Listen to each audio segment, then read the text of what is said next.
my parents said. You'll never be anything without us. And laughed cruelly when I left with nothing. I didn't argue, I just packed. Now they're begging me to come back. They laughed when I packed my bag. Not the light, awkward kind of laugh people give when they're nervous.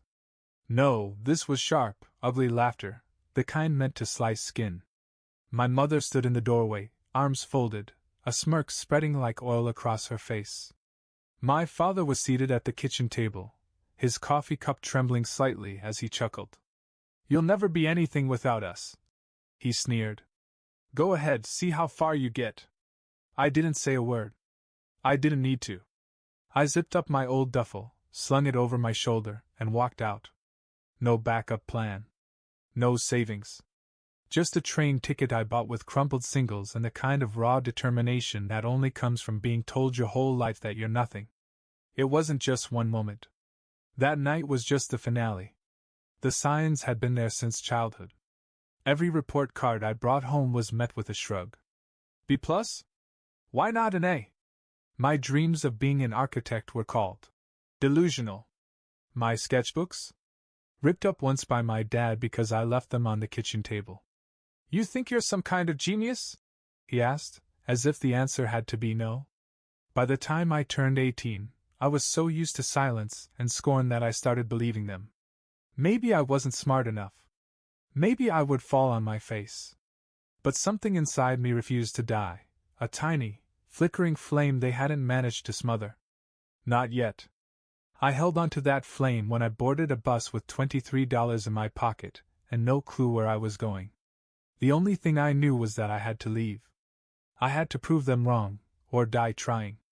Because I wasn't going to be their scapegoat anymore. Not their punching bag. Not their disappointment. I was going to become everything they said I couldn't be. And I was going to make sure they watched. The shelter I found that first night smelled like bleach and old sweat. A volunteer handed me a scratchy blanket and pointed toward a cot wedged between a man muttering into his pillow and another one who hadn't moved in hours. I laid down fully clothed, clutching my duffel like a life raft. I didn't sleep. I just stared at the ceiling and listened to the wheezing breath of the guy beside me, wondering if I'd made the biggest mistake of my life. You'd be amazed at what you learn about yourself when you have nothing. I learned I could skip meals for 3 days and still haul boxes for 12 hours. I learned how to hustle without begging, standing outside hardware stores offering to help load trucks or clean gutters. I learned which gas stations would let you wash up in the sink if you smiled just right. And I learned that most people don't see you when you're down. You become invisible. Background noise. A shadow. But I saw me. I remembered what I wanted, and I held it in my chest like a secret promise. I spent nights at the public library using their Wi-Fi to teach myself everything: bookkeeping, web design, small business law. My fingers shook from hunger while I studied spreadsheets. My shoes had holes, but I memorized how to draft a contract.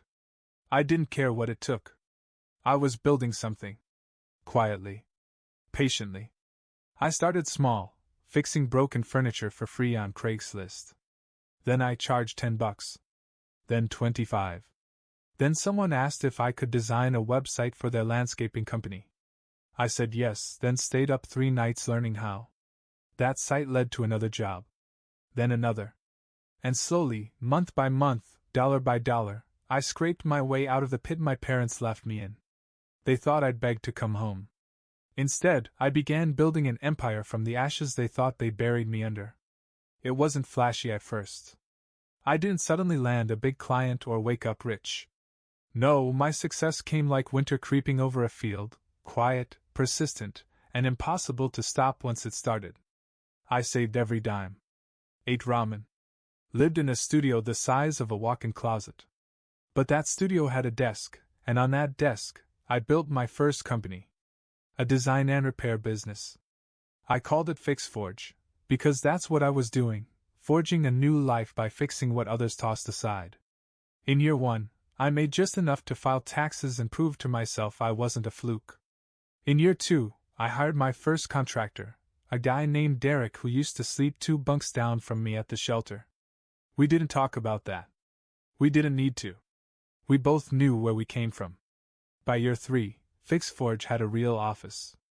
Nothing fancy, just a repurposed garage, but it was ours. The phones rang daily. I was working with restaurants, boutique shops, and real estate agents who needed spaces renovated on tight budgets. Word of mouth spread. I earned a reputation for being the guy who didn't quit, didn't flinch, didn't overpromise, and always delivered. And through it all, my parents never called. But I heard about them. A cousin reached out, said things were tough. My dad's consulting job dried up. My mother's side business selling imported trinkets was barely afloat. The house I grew up in was mortgaged to the hilt. My sister? Gone.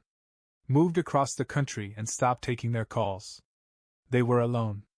Good, I thought. Let them feel it.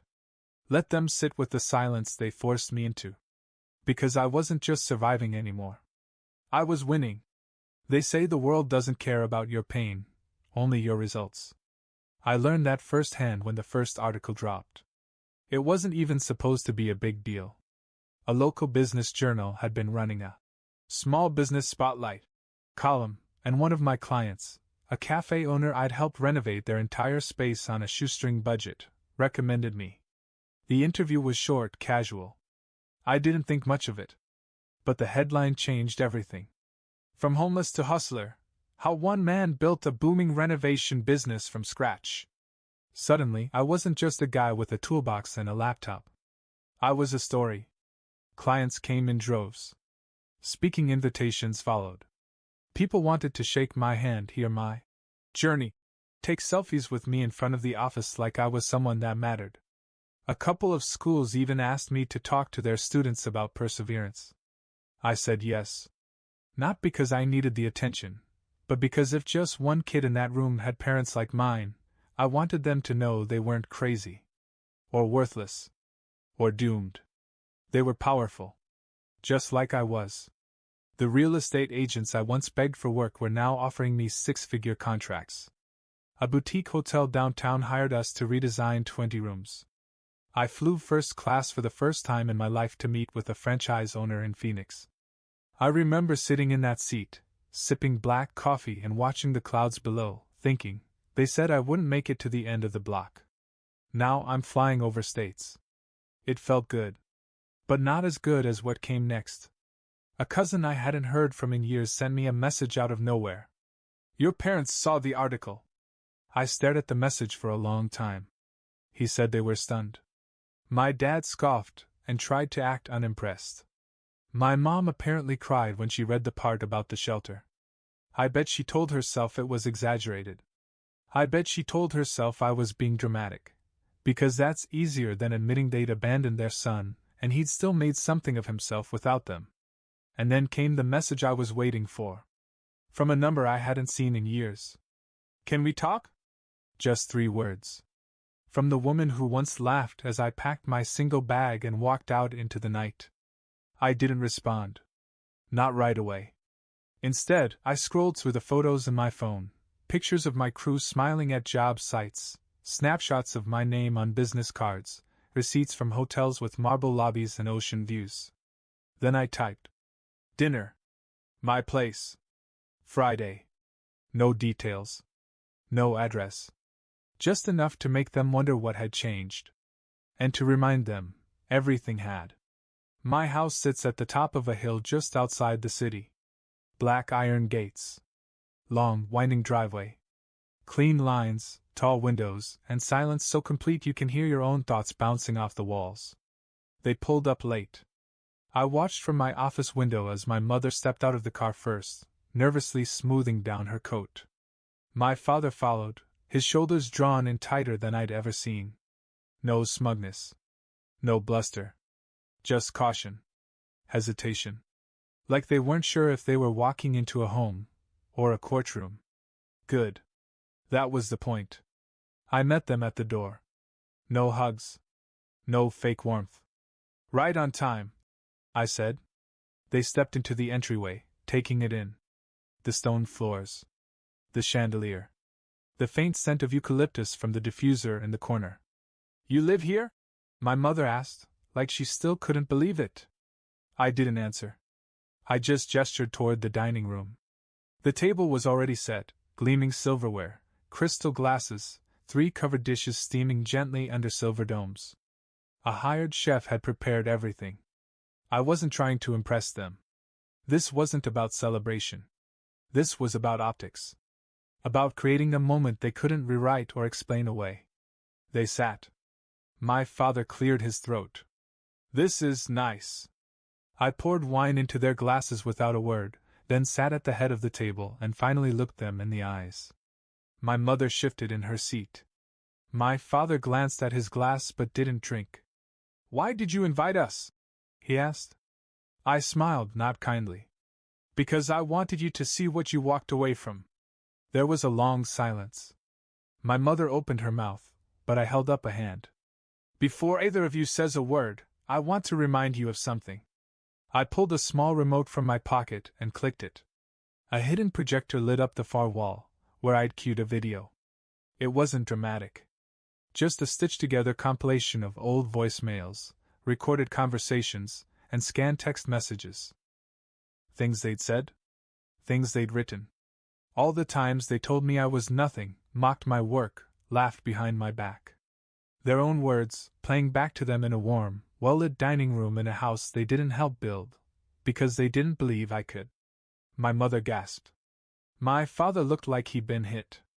"You said I'd never be anything without you," I said quietly, the screen freezing on a photo of me standing in front of the shelter. "But I didn't just survive. I became something. And now you're here, because you need me." They didn't deny it. Not this time.